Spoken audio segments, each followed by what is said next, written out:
things at home were still really, really, really rocky, y'all. Really rocky. I tried to end my life at the age of 9, and I tried again at the age of 11 in the 6th grade.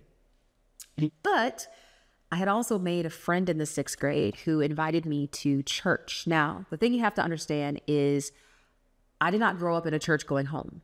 I didn't know anything about the Bible, Jesus, like none of that stuff. So when my friend invited me to church, I thought we were going to just go over her house, play a thing called church. I don't know.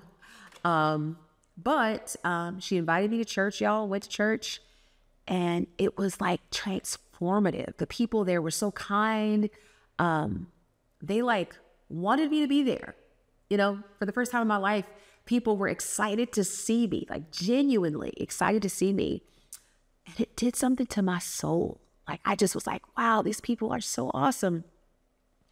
And the very first sermon I ever heard, the pastor said that God is a father to the fatherless.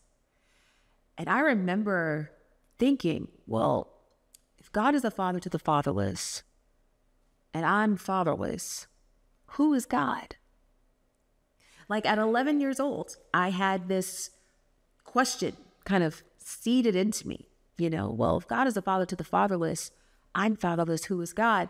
And that is what kind of sparked my interest in the Bible and faith. I started going to youth Bible study that was held on Wednesdays. I started going to that, asking a lot of questions. And I remember the youth pastor, he came to me eventually. He was like, you know, you ask a lot of really good questions. He was like, is Jesus Lord of your life? I was like, no, like, what does that even mean? But he shared the gospel with me, and I received Jesus. I was about 12 years old.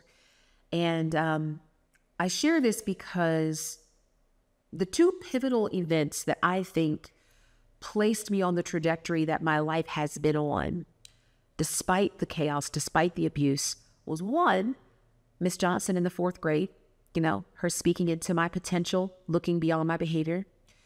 And two, encountering Jesus in the 6th grade. That changed my life, because even though there was so much chaos happening at home, I realized that there was more in me and for me, because I had a heavenly Father who loved me. And, you know, my mom, she didn't go to church. As a matter of fact, she thought church was weird. She thought church people were weird. But I got involved in church. I started singing in the choir. Somehow the Lord gave me like a musical gift I could hear and play music by ear. And so I started to like play the piano and got really involved in church. And I truly believe that is what saved my life, is getting into a community of people who loved Jesus and loved me. At one point, my mom kicked me out of the house. I was probably 13. I'm still going to that church, but she kicked me out of the house. I don't remember what I did. I think maybe I didn't wash the dishes or something. I don't remember, but she kicked me out. And I was able to stay with a family that lived like almost next door to the church. They went to the church. I was able to stay with them. And while I was there, y'all, I saw for the first time what a healthy, loving family looked like.